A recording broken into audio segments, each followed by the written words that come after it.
Please share and subscribe my channel और पास में लगे बेल आइकन को दबाइए।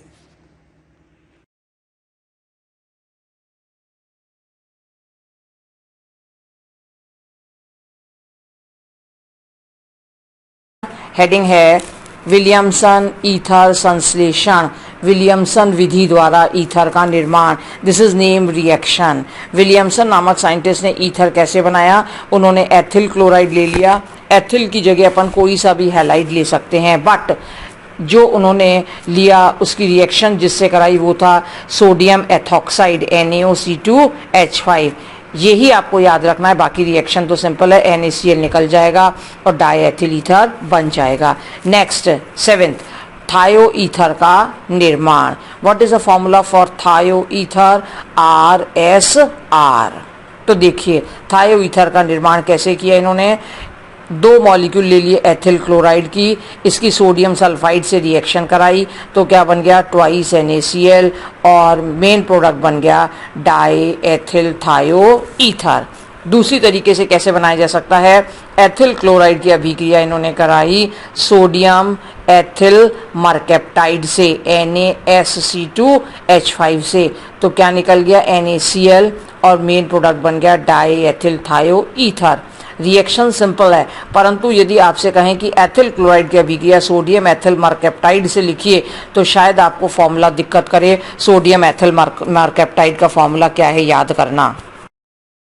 8th, एल्केन थायोल का निर्माण। C2H5Cl when react with sodium hydrogen sulfide or sodium thiol, NaCl will going to form as a byproduct and main product will be ethane thiol.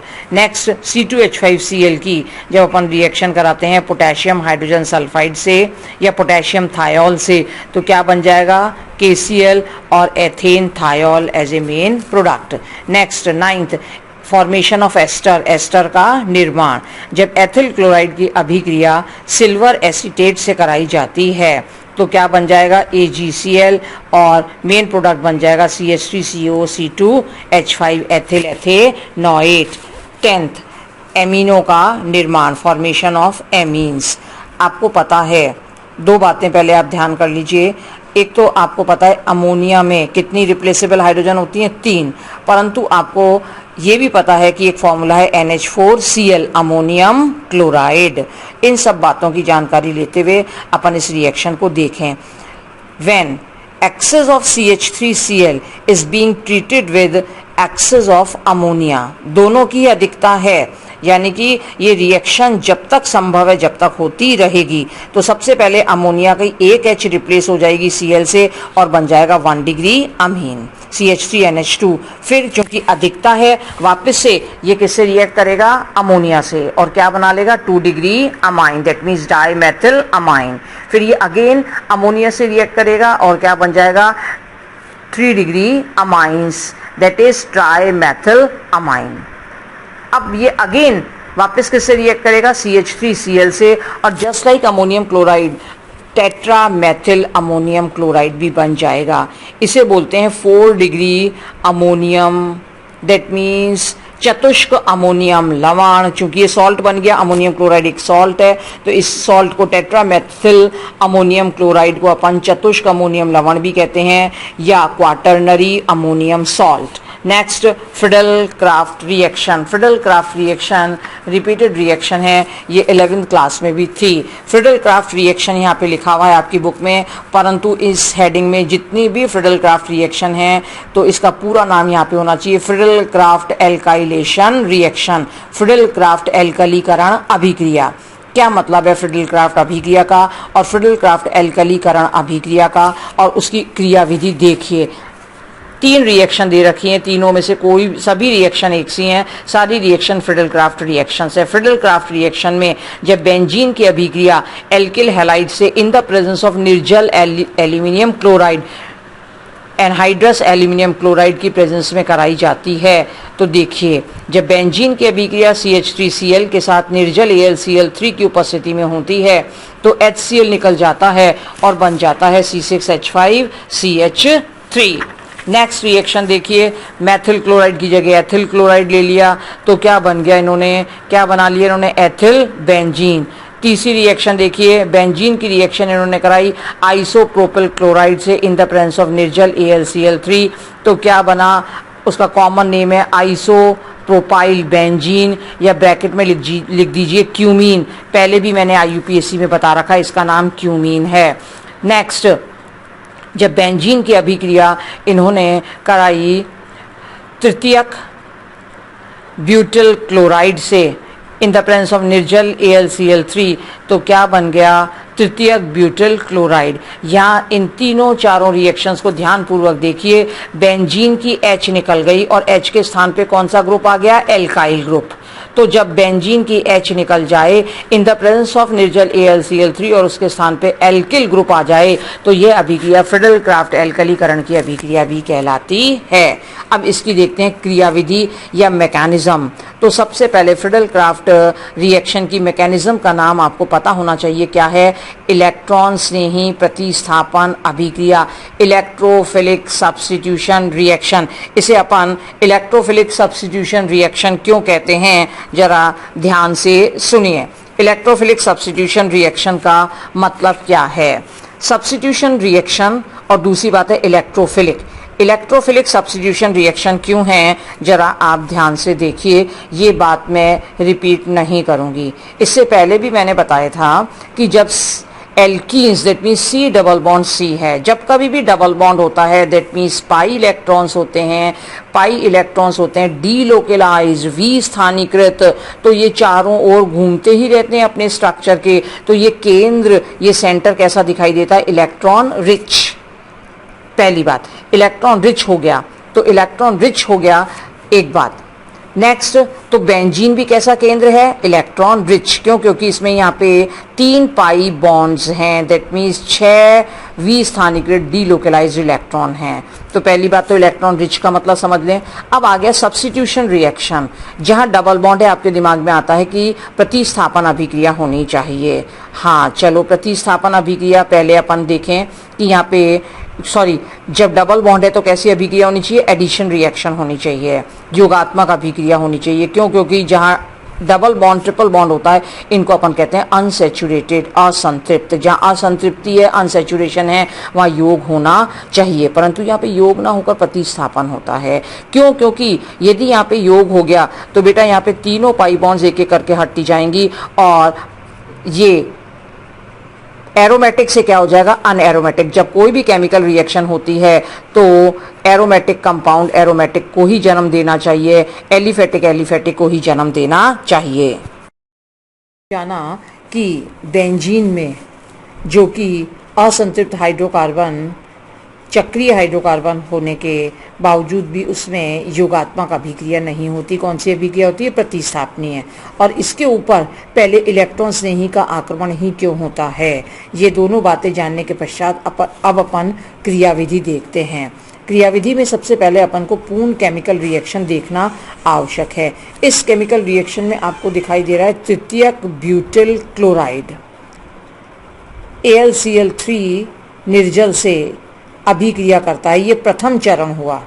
Reaction अपन इस प्रकार देख सकते हैं, क्रियाविधि के ऊपर जो लास्ट रिएक्शन लिखी है कि बेंजीन तृतीयक ब्यूटिल क्लोराइड से इन द प्रेजेंस ऑफ निर्जलीय AlCl3 अभिक्रिया कर रहा है, यानी कि इस अभिक्रिया में अभिकारक रिएक्टेंट 3 हैं। पर इन तीनों रिएक्टेंट्स में से कौन से 2 रिएक्टेंट पहले आपस में अभिक्रिया करेंगे वो आपको क्रियाविधि में दिखाई दे रहा है, वो है प्रथम चरण। प्रथम चरण में तृतीयक ब्यूटिल क्लोराइड निर्जल AlCl3 से अभिक्रिया करके AlCl4- और तृतीयक ब्यूटिल कार्ब धनायन बनाता है, यानी कि ये क्या हो गया, इलेक्ट्रॉन स्नेही, इलेक्ट्रॉन से स्नेह करने वाला, ऋण आयन से स्नेह करने वाला।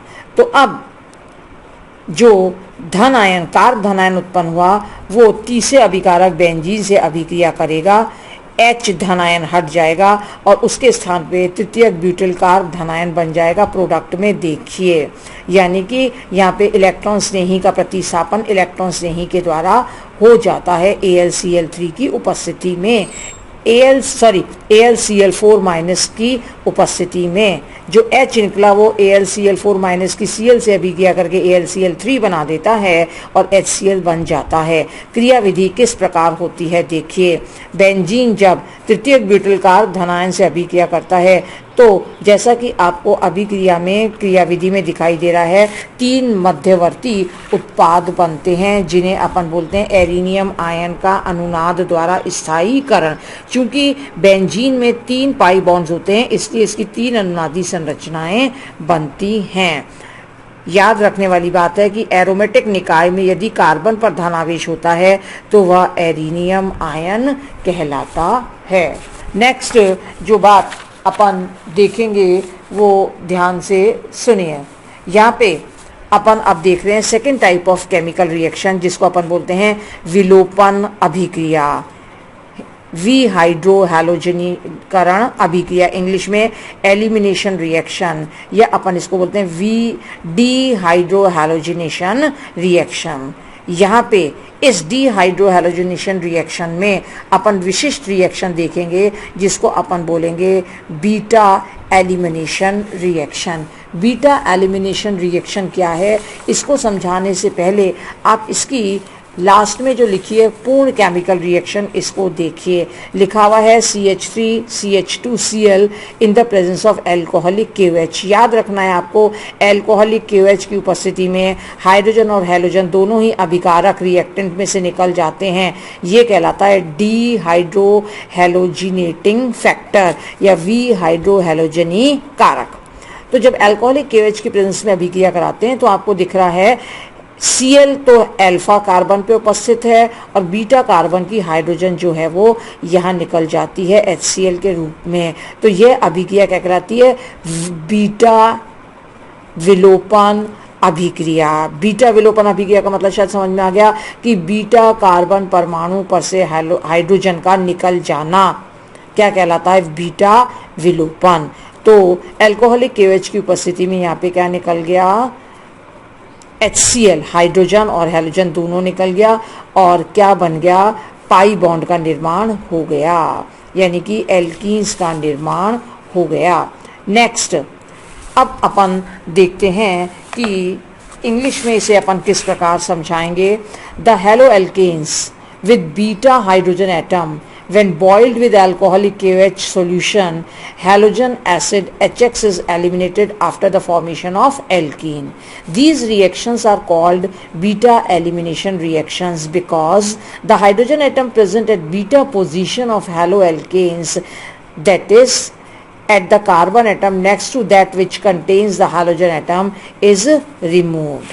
In the above reaction, halogen acid HX is removed. Therefore, such reaction is called as dehydrohalogenation reaction. In this reaction, removal of proton, that means H plus, from a beta carbon atom and halide ion resulting a new pi bond.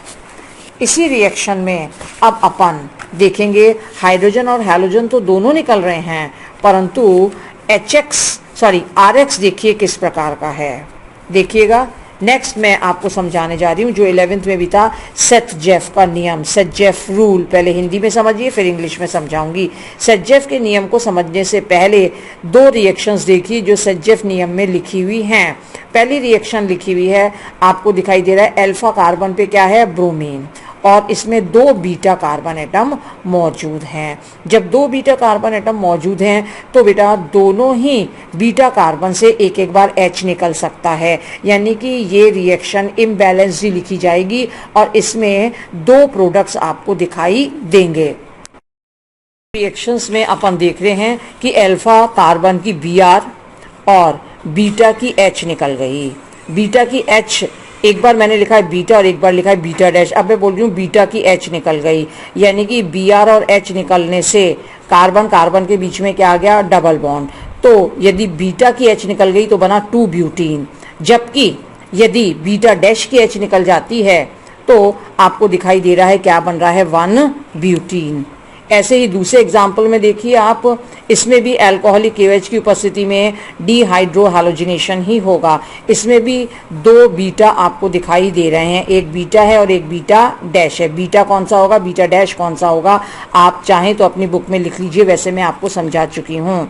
Left hand side में जो carbon है उसके ऊपर आप beta लिख लीजिए और right hand side पे जो है उसके ऊपर आप लिख लीजिए बीटा डैश। तो चलें आप देखें, तो यदि बीटा डैश की H और Br निकल गया तो बनता है 2 मेथाइल 1 ब्यूटीन, और यदि बीटा की H निकल गई तो बनता है 2 मिथाइल 2 ब्यूटीन। अब आपको दोनों रिएक्शन में दिखाई दे रहा है, एक के आगे लिखी है मुख्य उत्पाद यानी कि मेन प्रोडक्ट और दूसरे को लिखा है लघु उत्पाद यानी कि बाय प्रोडक्ट, या एक रिएक्शन में मैंने लिख दिया है परसेंटेज, जिसकी परसेंटेज ज़्यादा है इसका मतलब वो है मेन प्रोडक्ट। तो मेन प्रोडक्ट कैसे हुआ ये, इसी को समझाया है सेटजेफ ने। सेटजेफ कहता है वह एल्कीन जिसके ऊपर एल्किल ग्रुप्स की संख्या ज़्यादा होती है वो अधिक स्टेबल होता है, और जो अधिक स्टेबल होता है वो प्रकृति में अधिक मात्रा में पाया जाता है। यही है सेटजेफ का नियम। अब सेटजेफ का नियम इंग्लिश में सुनिए। In case of above haloalkanes, HX can be eliminated in 2 different ways. Then that alkene is to be preferred in which largest number of alkyl groups present as double bonded carbon atom. This rule is called as Sedgwick rule. Next, third type of chemical reaction जो haloalkane show करते हैं वो है धातुओं से अभिक्रिया। First है Wurtz reaction, woods अभिक्रिया। यह रिएक्शन 11th स्टैंडर्ड में भी थी। वुड्स रिएक्शन को देखिए और फिर इसकी कुछ बातों को अपन ध्यान में देंगे। जब CH3I के 2 मॉलिक्यूल 2 सोडियम एटम से रिएक्ट करते हैं इन the presence of dry ether, शुष्क ईथर कंडीशन याद रखना, तो क्या बनता है एथेन प्लस ट्वाइस Ni। यहाँ पे आपको दिखाई दे रहा है CH3I में कार्बन एटम कितने हैं 1, जबकि जो प्रोडक्ट बना वो क्या एथेन, इसमें कार्बन एटम कितने हैं 2। यानी कि जब कभी भी कार्बन एटम की संख्या को बढ़ाना है तो हम वुड्स रिएक्शन काम में लेते हैं। वुड्स साइंटिस्ट की 2 कंडीशन याद रखिए, इन्होंने सिर्फ सोडियम मेटल काम में लिया था और दूसरा शुष्क ईथर की उपस्थिति में इसने रिएक्शन कराई थी। अब देखिए नेक्स्ट रिएक्शन को देखना, यदि हम RX डिफरेंट ले लें, जैसे फॉर एग्जांपल एक अपन ने ले लिया CH3I और दूसरा ले लिया C2H5I, सोडियम से रिएक्शन कराई इन द प्रेजेंस ऑफ शुष्क ईथर, तो देखिए क्या प्रोडक्ट बनेंगे। एक तो बेटा CH3I से ही रिएक्ट करेगा इस कंडीशन पे और बनेगा एथेन। दूसरा C2H5I से ही रिएक्ट करेगा और बनेगा ब्यूटेन। और तीसरा क्या होगा, CH3I C2H5I से इन कंडीशंस पे रिएक्ट करके क्या बनाएगा CH3C2H5I। नेक्स्ट, यानी कि इसमें अपन को एल्केनों का मिश्रण प्राप्त होता है। नेक्स्ट इसी में देखिए लिथियम से रिएक्शन विद लिथियम। लिथियम की वैलेंसी आपको पता होनी चाहिए, संयोजकता आपको पता होनी चाहिए कितनी है 1। तो देखें नेक्स्ट वुड्स रिएक्शन C2H5Br यदि लिथियम से रिएक्ट करता है ईथर की उपस्थिति में तो क्या बन जाएगा एक प्रोडक्ट, Li क्या है P block S block element, Br क्या है पी ब्लॉक एलिमेंट, एक मेटल है Br क्या है नॉन मेटल, तो क्या बन जाएगा LiBr। परंतु C2H5 डैश तो बनने से रहा, इसलिए अपन लिथियम के कितने एटम्स ले लेंगे 2, तो क्या बन गया LiBr और C2H5Li। नेक्स्ट रिएक्शन बिल्कुल सिमिलर मैनर में, ये जानते हुए कि जिंक की संयोजकता या वैलेंसी कितनी होती है 2। तो चलिए नेक्स्ट रिएक्शन देखते हैं, रिएक्शन विद जिंक। C2H5Br की जब रिएक्शन जिंक से कराई जाती है तो कितने मॉलिक्यूल काम में लेंगे अपन RX के 2। क्यों देखना जरा, एक तो बन जाएगा ZnBr2, दूसरा क्या बन जाएगा डाई इथाइल जिंक, क्योंकि जिंक की वैलेंसी कितनी है 2। डाई इथाइल जिंक याद रखिएगा, इसे फ्रैंकलैंड रिएजेंट कहते हैं। अभी आया था टिल्डेन अभिकर्मक, पहले टिल्डेन अभिकर्मक था नाइट्रोसिल क्लोराइड NOCl, और फ्रैंकलैंड रिएजेंट अब इस लेसन में दूसरा रिएजेंट आया जो आपको याद रखना है, वो है dialkyl zinc. Alkyl group कुछ भी हो सकता है। नेक्स्ट D, Gr किसका निर्माण, GR मतलब ग्रिग्नार्ड रिएजेंट, ग्रिग्नार्ड अभिकर्मक, जिसका फॉर्मूला होता है RMgX। तो देखें GR कैसे बनाते हैं RX से, व्हेन RX CH3I की Mg से शुष्क ईथर की उपस्थिति में रिएक्शन होती है तो क्या बनता है CH3MgI, या C2H5I की रिएक्शन जब Mg के साथ शुष्क ईथर की प्रेजेंस में कराई जाती है तो क्या बनता है C2H5MgI, जिसका नाम है ethyl magnesium iodide. Next reaction with lead and sodium, lead sodium मिश्र धातु से अभिक्रिया, मिश्र धातु मतलब एलॉय से रिएक्शन। ये reaction page number 197 Hindi medium की बुक्स में है। जब C2H5Br की सोडियम लेड मिश्र धातु या सोडियम लेड एलॉय से in the presence of ether reaction कराई जाती है तो इनके 4 मॉलिक्यूल्स दोनों के ही रिएक्ट करते हैं, क्योंकि ये याद रखना है ये जब दोनों रिएक्ट करते हैं तो प्रोडक्ट बनता है TEL, tetraethyl lead, 3Pb + 4NaBr।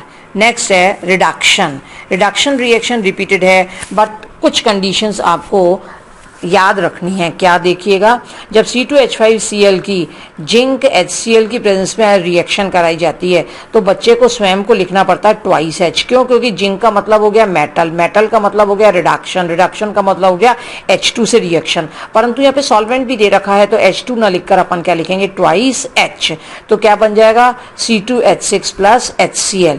आपको पता होना चाहिए कि किस किस की उपस्थिति में रिडक्शन हो सकता है, तो रिड्यूसिंग एजेंट कौन कौन से हैं ये आपको और याद रखने हैं, zinc + HCl, sodium + C2H5OH, lithium aluminium hydrate that is LiAlH4, Lal phosphorus red phosphorus + HI। Next